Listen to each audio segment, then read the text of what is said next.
A small creek called Sand Run runs through the center of Buckhannon, West Virginia. Tonight, it is unrecognizable. The creek rose more than 8 feet in less than 5 hours. It crested at 10.63 feet, shattering a record that had stood for 80 years. In 80 years of continuous record keeping, this gauge had never once reached major flood stage. Tuesday night, it blew past it. This is not a routine summer storm. What happened in central West Virginia tonight is something that, by the data, should not have been possible. Tonight, we are going to break down exactly what broke, how fast it happened, and what the number that replaced 80 years of history tells us about what comes next. No speculation, no alarm. Just the stream gauge data, the historical record, the official emergency declarations, and the real picture of what is still developing on the ground right now. This is not a distant country or a distant decade. These are American towns, these are American roads, and these are American families on second floors in the dark right now as you watch this. If you live in West Virginia or anywhere in the Appalachian region, we want to hear from you right now. Drop your county in the comments and tell us what you are seeing tonight, or what you saw tonight before the power went out. Real accounts from the ground matter more than any forecast. We are monitoring this event and every stream gauge across central West Virginia as conditions continue to evolve overnight. Subscribe and hit the bell. We are updating this event every time a new gauge peaks or a new county enters major flood stage overnight. Everything you're about to hear is anchored to a specific number, a specific location, and a specific official source. Nothing here is guessed. Nothing here is inflated. Start with the number 10.63 feet. That is the crest recorded Tuesday evening at the Sand Run stream gauge in Upshur County, a county of roughly 24,000 people at the center of the state, according to official National Weather Service hydrograph data. Before you can feel what that number means, you need to know what a stream gauge is. A stream gauge is a permanent measuring device that sits in the water and constantly records exactly how high the river or creek is, the same way a thermometer records temperature. Scientists have been reading this particular gauge continuously for 80 years. That means every storm, every hurricane remnant, every heavy spring melt for the last 80 years has been measured on this exact instrument in this exact creek. Every one of them left a number in the record. The highest number in that record before Tuesday was 834 feet.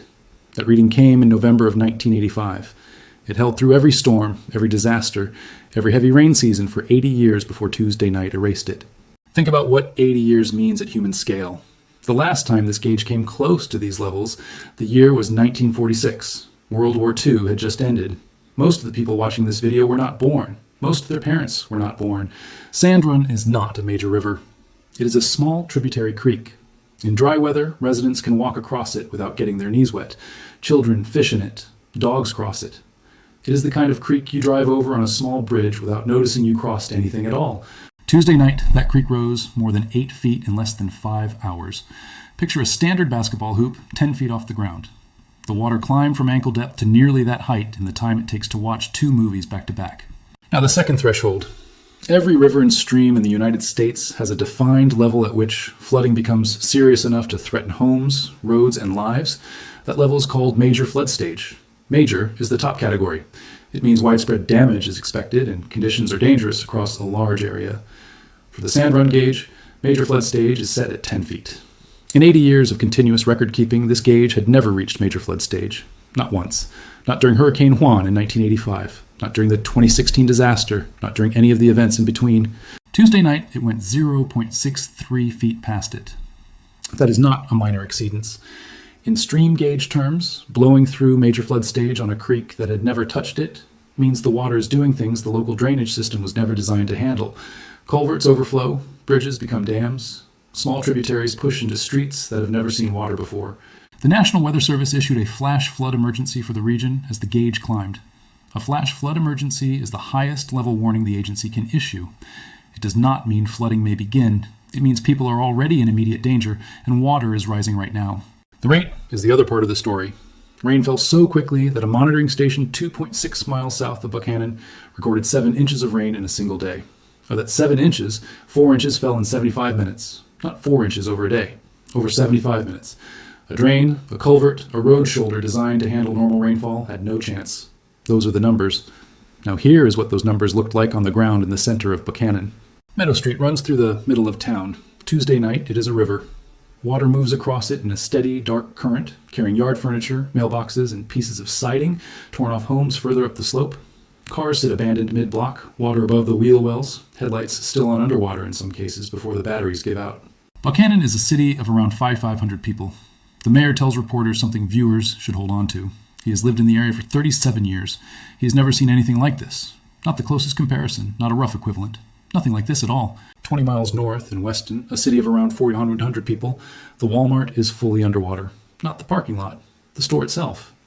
A building most viewers can picture immediately, the kind of anchor big box location that sits at the edge of nearly every American town, is submerged to a height that no one in Weston has seen in living memory. The interstate is the next layer.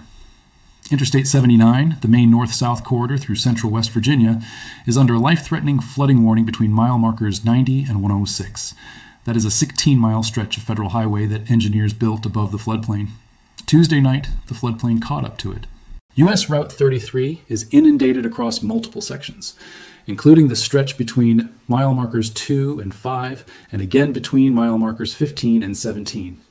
Route 50 is closed between mile markers 44 and 82, a 38-mile continuous shutdown. That is not a detour. That is the removal of an entire east-west corridor for a region where the alternative roads are two-lane mountain switchbacks. Old Elkins Road becomes the site of active water rescues shortly after 9 p.m. Emergency crews at Stone Coal Lake work through the night, pulling residents off roofs and out of second-story windows. Scanner traffic across central West Virginia is unbroken. Dispatchers call for units that are already committed. Volunteer fire departments run out of dry ground to stage from. The reason all of this happens in the same evening is a term worth naming plainly. It is called saturated ground. Saturated ground is what happens when soil has absorbed as much water as it can physically hold, like a sponge that is completely full. Any new rain has nowhere to go except directly into streams, roads, and basements. The ground in central West Virginia reached that point hours before the heaviest rain fell. By 10 p.m., the city of Buckhannon issues a shelter-in-place order. Residents are told not to attempt travel under any circumstances. Simultaneously, a shelter opens at Lewis County High School for people whose homes are already gone or are becoming uninhabitable in real time. The emergency radio traffic tells its own story. A first response network is being pushed beyond its limits, operating in complete darkness across a landscape where the roads themselves are underwater. Fire chiefs coordinate rescues over shared frequencies. Boats are moved county to county because the county that needs them has no dry launch point. There are neighborhoods in Buckhannon and Weston where residents cannot leave because the exit is submerged, and rescuers cannot reach them because the approach is submerged. Those residents wait on second floors and in attics with flashlights and phones held above the water, listening. The rain does not stop. That is the part that keeps the numbers climbing. Sand Run has crested at 10.63 feet, but other gauges in the watershed are still rising, and Sand Run itself has not begun to fall. A watershed is the entire area of land that drains its water into a single river or stream. Rain that falls miles from Buckhannon still flows downhill into the same waterways. Communities downstream that did not see the worst rain will still face rising water hours later, sometimes a full day later, as the water from upstream reaches them. That is what the state's emergency managers are watching right now. Not just the rain that has already fallen, the water that has fallen and is still traveling. As midnight approaches and first responders continue working in the dark, the entire emergency apparatus of West Virginia is being activated. Governor Patrick Morrisey declares a state of emergency for all 55 counties. West Virginia has 55 counties in total. Every single one is under official emergency status as of 11 p.m. Tuesday. Not the hardest hit region, not the Central Corridor. The entire state, from the eastern panhandle to the Ohio River, from the Kentucky border to the Pennsylvania line. The statewide emergency declaration authorizes several things at once. It clears the way for state resources to move freely across county lines without local approval. It activates emergency budget authorities. It formally requests federal support. And it puts the West Virginia National Guard on active deployment status. 300 National Guard members are deploying to the hardest hit areas by Wednesday morning. What they are bringing is more important than the head count. Swiftwater rescue teams, engineers. A swiftwater rescue is an active rescue of a person trapped in or by fast-moving floodwater. These operations require specially trained teams with boats, ropes, and protective equipment because normal rescue approaches are too dangerous when the current is this powerful. 300 trained specialists deploying in a single wave is a mass mobilization. It is not a routine response. It is the response West Virginia keeps in reserve for a scenario at the outer edge of what its emergency planners rehearse for. At the local level, Lewis County, home to roughly 17,000 residents, is one of the 3 counties the governor identified as hardest hit, alongside Upshur County, home to roughly 24,000. The Lewis County Commission has already filed its own local emergency declaration. That declaration is the formal document that triggers the beginning of the FEMA request process. It does not guarantee federal assistance. It begins the paperwork that has to exist before federal assistance can be authorized. The shelter at Lewis County High School is now the primary intake point for displaced residents in the northern part of the impact zone. Cots, water, and food are arriving through the night. Red Cross teams are on scene. The reason the rain will not stop is meteorological. There's a stalled frontal boundary sitting over West Virginia. A stalled frontal boundary is a weather divide between warm air and cold air that has stopped moving. When this boundary stalls over a region, it acts like a funnel, pulling storm after storm into the same location until it finally shifts. That boundary is now interacting with the remnant moisture from Tropical Storm Bertha in the Gulf of Mexico. Bertha is not a hurricane, but the tropical moisture it is feeding northward is measurable, and it is aiming at the same stalled boundary. National Weather Service forecasters are warning of additional heavy rain Wednesday into Thursday across the same central and northern West Virginia counties that are already flooded. Right now, that means the state is not in recovery mode. It is not even in a pause. It is still in the middle of the event. To understand what this event may mean for the communities in its path, you need to know what happened the last time this gauge came anywhere close to where it is tonight. That was 1985. And what happened that year is something West Virginia has never fully recovered from. November 1985. The country is watching a national election. Reagan is in his second term. In West Virginia, people are not watching the election returns. They are watching the sky. The remnants of Hurricane Juan stall over the Central Appalachians on November 4th. Over the following 12 hours, they dump 3 to 6 inches of rain across the region. The soil is already wet from a rainy autumn. The rivers rise faster than any forecast anticipated. 47 people die. 47 deaths statewide in a single flood event, in a state whose population was and remains under 2 million. The Sand Run gauge in Upshur County records 8.34 feet during that disaster. That number becomes the all-time record, and it holds for 80 years. Now hold this in your mind. The record set at the Sand Run gauge during the disaster that killed 47 people has now been shattered. The Water Tuesday went higher than the water that killed 47 people in 1985. 13,000 homes and businesses are destroyed or damaged in the 1985 flood. An entire generation rebuilds from that number. Families move. Towns are rebuilt on higher ground where higher ground exists. Bridges are replaced. And in many places, they are not. In many places, the same wood frame homes go back up on the same foundations along the same creek beds. The damage total in 1985 dollars comes to $700 million. Adjusted for inflation to today, that figure exceeds $2 billion. 29 counties are declared federal disaster areas by the president. That is more than half the state. Infrastructure damage takes years to repair. Some of it takes decades. Communities in the southern coal fields and the central highlands are still physically shaped, by decisions made during that recovery. A road that was rebuilt on the same low ground because there was no budget to relocate it. A bridge that was replaced at the same height because raising it required buying land the county could not afford.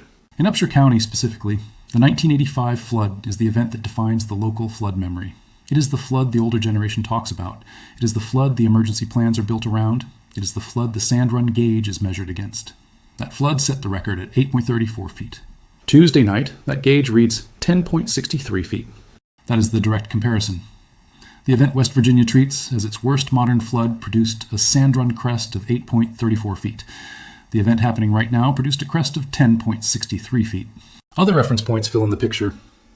The June 2016 West Virginia flood killed 23 people and caused $1.1 billion in damage.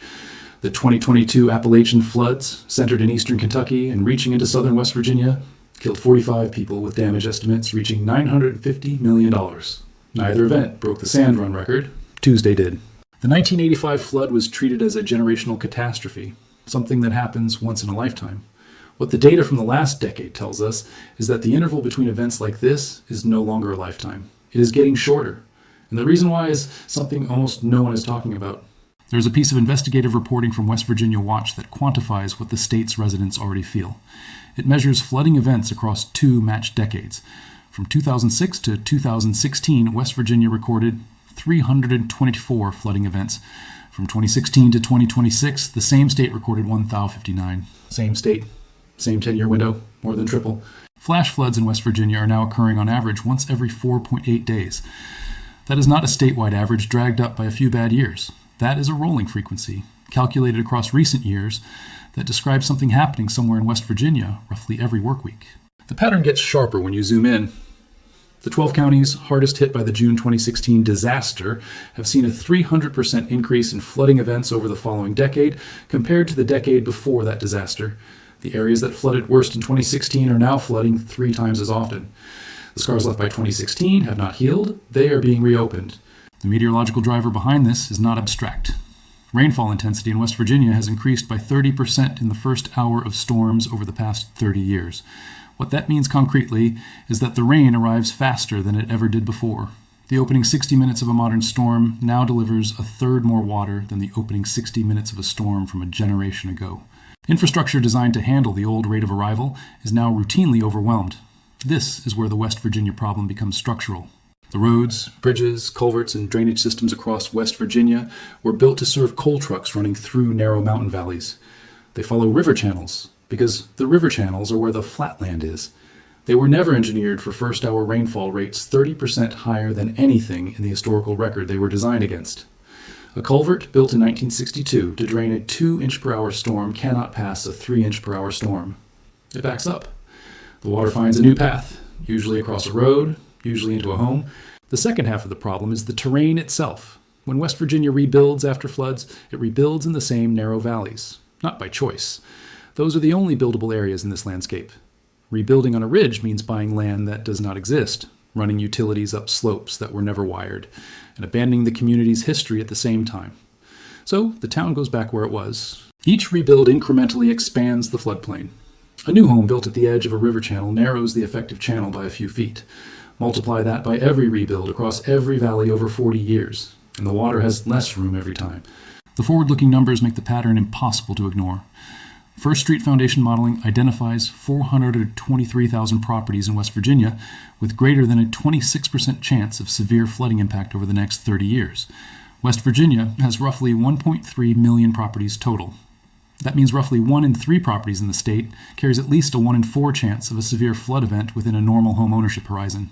Right now, in the middle of the Tuesday night event, some of those 423,000 properties are the ones being flooded. Not statistically. Actually.